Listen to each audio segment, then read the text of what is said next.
Welcome back to my channel. My name is Jaime and this is Let's Talk About It. So today I am here with the 5th video in my evolution of the ragdoll series, where I am just showing you my ragdolls and giving you a little history behind them as best I can. If you want to check out these videos, I will leave the link up here or down below.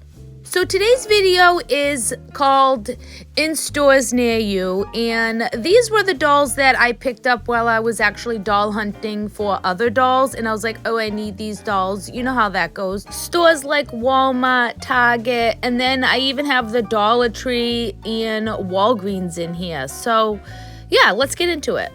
So the first few dolls we're going to talk about is going to be from the famous creator, the most iconic guy out there, Walt Disney. So let's get a little look at him. I'm not going to get too much into his bio because, hello, we all can do that on our own and we kind of already know him. But when I was reading about him, here are some things that I thought were different. Walt Disney was born on December 5th, 1901 in Chicago, Illinois, from Irish immigrant parents. His dad was a carpenter and his mother was a teacher. He had 4 other siblings and he was the youngest. At the age of 8, he made his first sale of a drawing of a horse for a coin. And that was the beginning of Walt being an artist. Wait, that's Bob Ross. So he paired his love for art with his love for cinema, and that was a symbol of progress for Walt. During World War I, 16-year-old Walt left for France as a driver for the Red Cross. He was too young but forged his age because he couldn't take his abusive father any longer. Him and another soldier sold German helmets from the front lines and sold them as souvenirs. The bullet-riddled helmets were a hit, and now they are very rare.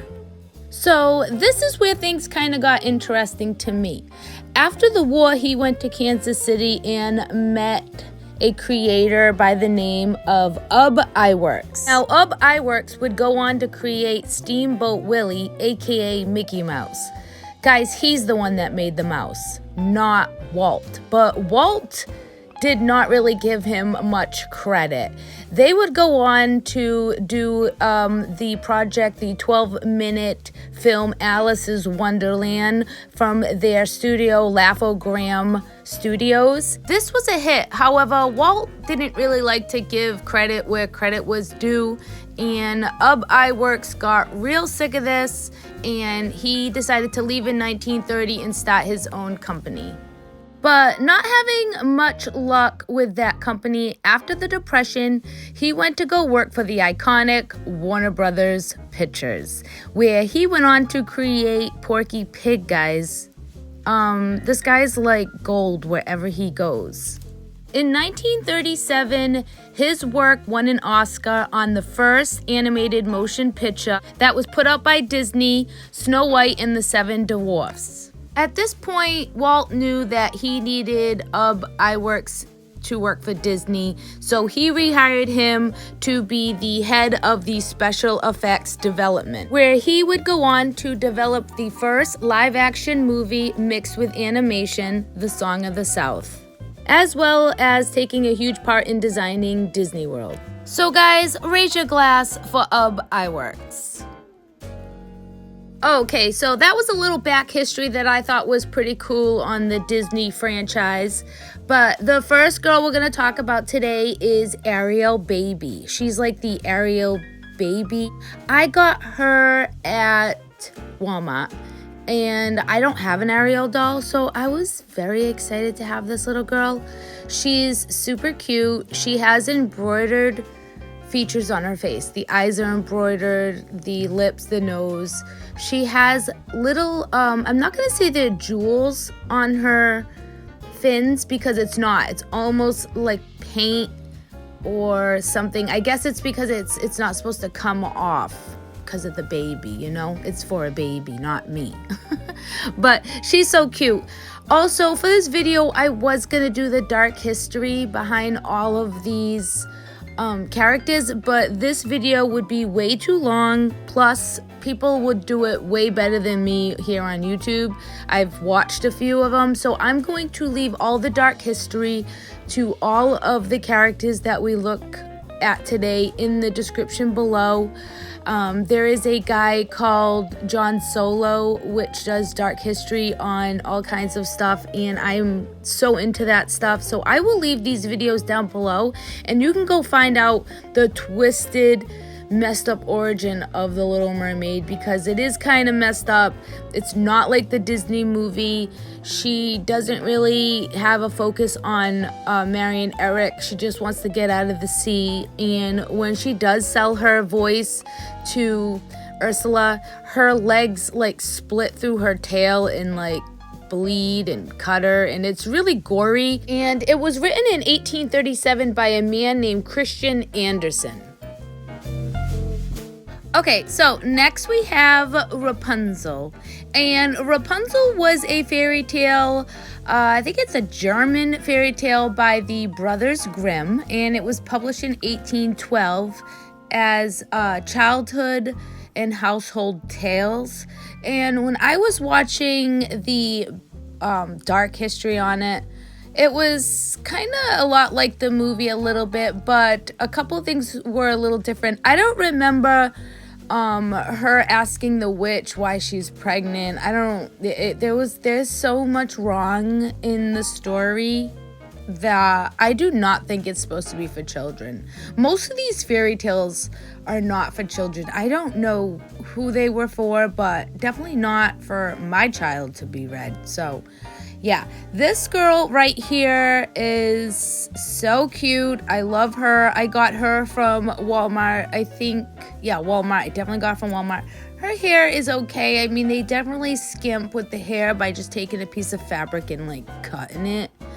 But she's also embroidered on the face, and yeah, at least they did that for us. Okay, so next up we have Elsa from Frozen 2. Oh, Elsa from Frozen 2, how I almost threw you out 3 times. I tried to do the back history on this, like write it down. I did the video. I tried watching videos. I tried reading things, and every time I either fell asleep, got frustrated, or was just, totally bored, that I was just like, I hate this story. And I almost actually threw the doll out just so I didn't have to talk about her, but that would be silly now, wouldn't it? But I did get her for the video because I wanted a variety. So when I seen that she was on like a clearance, I said, I might as well. She's only a couple bucks.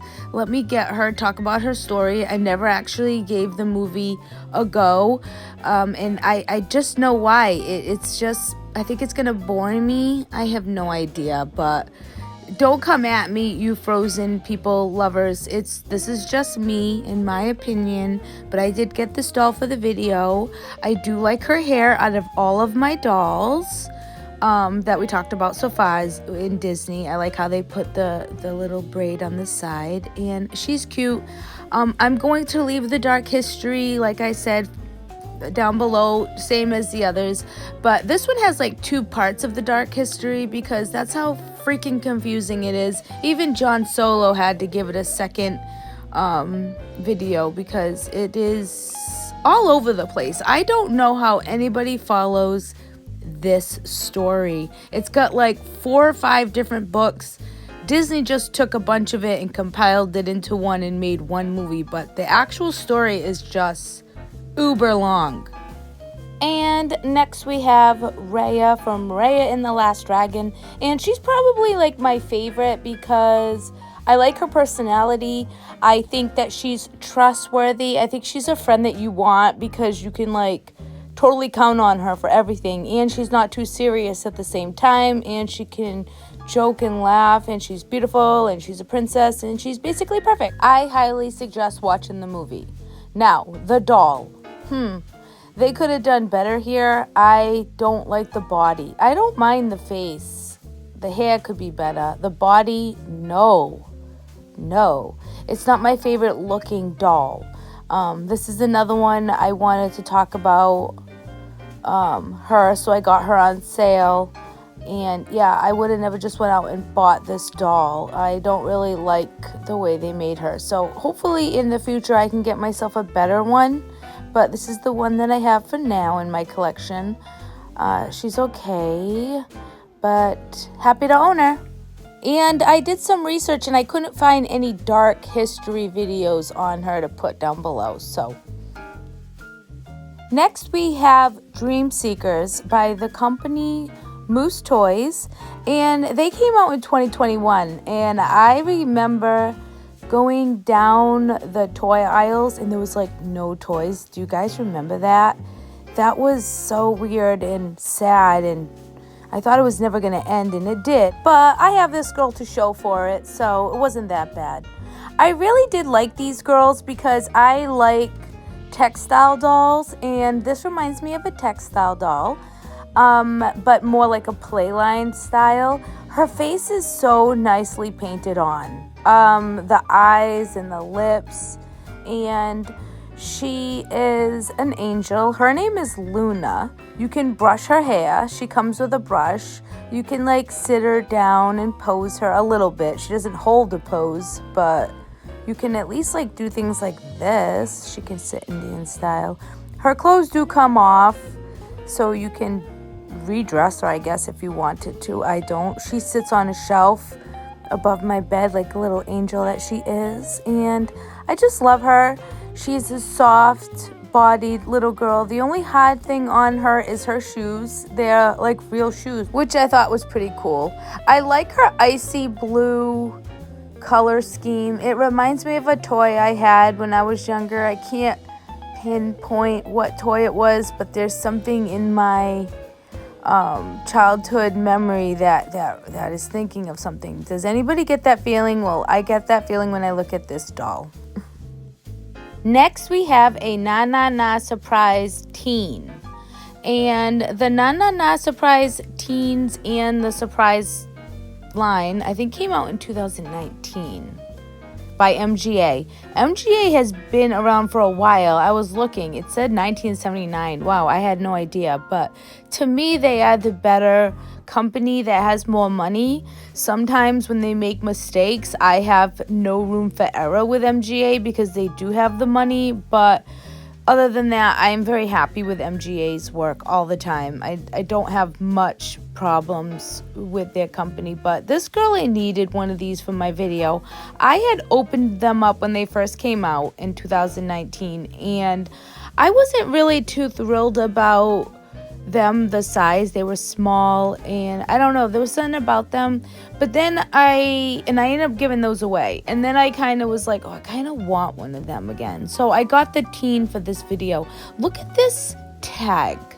Can we talk about the preposterousness, if that's even a word, of that tag on the back of her head? I can't cut that off. I like to keep my tags on. It's just that's weird. How are you supposed to put your doll, the hair in a ponytail with that damn tag? So yeah, I don't know. Comment down below with how stupid you think that is. Her knees bend, which I like. The slippers fall off all the time. They don't fit well. They should be a little smaller, or the feet should have a little bit more definition in them so it can fit in a shoe. But her face is super cute. The big eyes and all. I love the big eyes. And her hair is cool. I love the little teddy bear barrettes. You could actually take those out. They're not barrettes. They're elastic, which you could actually really use for your hair. Another reason why I wanted one of these dolls in my collection is I like everything else that they make, from Rainbow High to LOL dolls to not really the Bratz dolls, but the Bratz dolls are pretty well made. They're not for me. But I really do want one of each doll in my collection, and yeah, so that's why I needed her. Not a good excuse, but it's an excuse. Okay, so the next store near me was Walgreens, and I went into Walgreens and I said, okay, what do they offer for a doll? And this is the doll that was there. So Walgreens started off as a small food front corner store in Chicago, ran by Charles R. Walgreen. And he grew his company over the years, and by 1913 he had 4 stores, and then the rest is really history. So yeah, that's the story on him. And the doll that he offers is just blah. Even though I paid $12 for this girl. Yes, guys, I paid $12 for this girl, but it was all in the name of research. So this girl is soft to the touch. She's got a purple dress on, and she does have an embroidered eyes and smile. That is what she's got going for her. This hair, I do not like these little shortcuts they take nowadays with the hair cut in the fabric like that. No, I do not like it. But yeah, so this is a rag doll from Walgreens, and I guess this is as good as they can do, but not worth $12. I'll tell you that much right now. Okay, so next store, and the last store that I went into that is near me was the Dollar Tree. And I found 3 dolls at the Dollar Tree, and I kind of like them. So the Dollar Tree was originally owned by K.R. Perry, and it was a Ben Franklin 5 and dime store in the 1950s. Then in the 1970s, it turned to K&K Toys. And then in 1986, it became a dollar store for like toys and other toiletries and things for the house. And then in 1993, it changed its name to officially the Dollar Tree that we know today. So that's the quick history on this store, which was kind of cool. So I was pretty surprised that I found 3 dolls there, and that's pretty good for the Dollar Tree. So the first one we're going to talk about is the first one that I got, and I really like her. I call her Pearl, and she is super cute. She has this kind of shimmery body I'm not too thrilled about. Looks scaly, but other than that, she reminds me of like a Fisher-Price doll. They didn't really make anything more high quality than this back in the day, because I have a few and I love it. So this girl means just as much to me as my Fisher-Price dolls. Next, I found this little girl as I was cashing out one day at the Dollar Tree, and she was put like near the candy, like where candy is supposed to go. So she was not supposed to be there. It's almost like somebody put her back. Why would somebody put her back? Explain that to me, because she is so cute, and if she was only $1, what's the issue and why put her back? Either way, I rescued her. And next we have a character from the cartoon Arthur, and I think it's Nickelodeon. I am not sure though, because this was not my time to watch cartoons. I was never around to watch this cartoon because I'd never really seen it. But is she not so cute? I could not just like leave her. She has like little jeans on. Oh, I love her. Okay guys, so that's all I have for dolls in stores near you for my evolution of my ragdoll collection. And stay tuned for part 6 of the evolution of my ragdoll collection coming out next week. So if you like this video, please press like, subscribe, and I'll see you later.